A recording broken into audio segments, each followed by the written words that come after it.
दा बिथांमोना फट' खेबनायनि लाहार फाहार जागासिनो दं आरोना बिथांमोना दा बिथांमोना जेनाखि इउटुबारफोरखौबो लोगो मोनदों आं दिनै बिरादनो इउटुबारफोरखौ लोगो मोनबाय आरोखि ना लोगोफोर दिनैहाय दा बिराद लोगो मोनदों आं थुक्राझार सभायाव आंबो बिराद गोबाव जाबाय फैयो आरोना माने दिनैसो थुक्राझाराव फार्स्ट फैलायबाय आरोना लोगोफोर दा बिथांमोना नै जोंना फट' लाखिनायनि दामाखा सोलिदों बा फट' लादों आरोना ओरै गार्डेनफोर दङ बिराद मोजां मोजां गार्डेन दङ आरोना बे साइडजोंहाय ओरै साइडजों गार्डेन आरोना बै साइडजोंहाय गार्डेन आरो ओरै जाबायलै बिथांनि फट' मडेल लानाय आरोना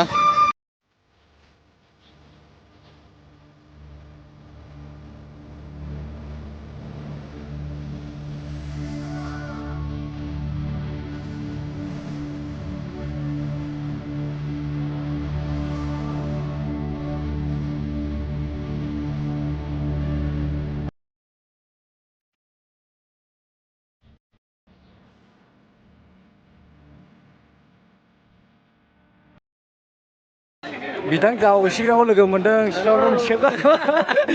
सिनायखागोन सिख्लाफ्रा बयबो आंखौ फेसबुकआव बिथाङा देन्जार फेमास आरोना फेसबुकआवहाय देन्जारनो सिख्लाफोर जावसिनायाव नाम्बार वान बरिया ओमफ्राय बबेनिमोनलाय आङो गामिथाराथ' दल'गामि दल'गामि ओमफ्राय आंथ' बामोनगावनि बामोनगाव औ खाथिनिखा माथो खाथिनिखा औ थांलाय फैलाय खालामखायो दे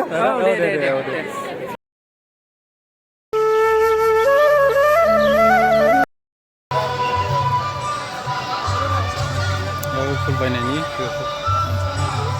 लोगलायदों आलुआ लोगलाय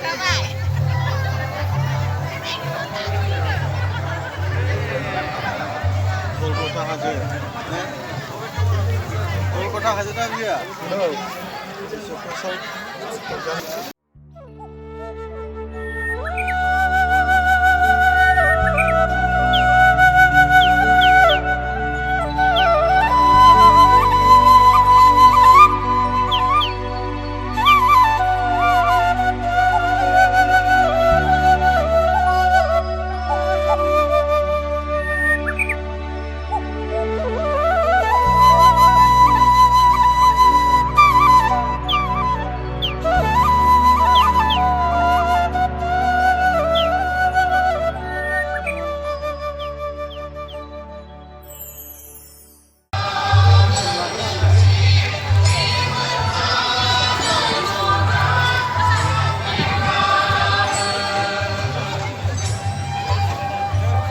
दे जों गिनानैबो लोगो मोनबाय आरोखि ना मोना मोना माला फैया नोंलाय दासो फैदों दे औ मोजां दा मोजां मोनदों दा फैनानै दे खेबदों दे जादों दा बिनानावखौ लोगो मोनबाय आरोखि ना लोगोफोर मोजां मोनदों लोगो मोननानै बिरादनो मोजां आरोना जायगायाबो बिराद मोजां साजायदों नै जोंहा आसोला फट' खेबो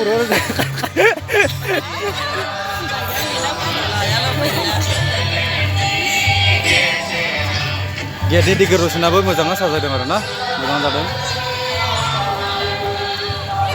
फुल मानसि जानानै दं आरोना सिङावहाय एकदमबारे फुल हाबनोनो हाया आरो सिङावहाय दा साइडआवसो फैना थाफैनांबाय जों माने मानसियानो ओरैबायदि बुरजा दं आरोखि ना मानसि दा मानसि दंखायनो माने मा होनो हाबनो हायासै आरोना गरमाबो बिराद गरम जानानै दङ फार्स्ट माने डेक'रेसन हाबनायनि आरोना माने फार्स्ट जेनाखि लामा हाबदों बे लामा हाबनायनि आरोना ओमफ्राय बे काउन्टार सिल जागोन बे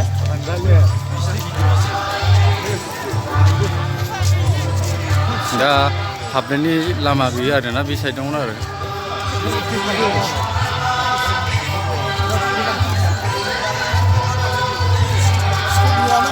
दा ओरै दखान फारसे आरोना जि मानसि दं आरोना ओरै मानसि जादों बिराद मानसि आरोना ओरै साइडआवहाय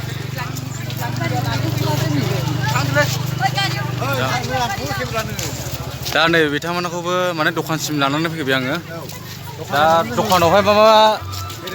बेरायलाबायनो मा मोनो एसे नायनो आरोना नंगौ दा नोंलाय नंगौ सैथो दा औ दा माने दखान फारसे थाबायगासिनो आरोना मा मोनो दा मिथिगोन आरोखि ना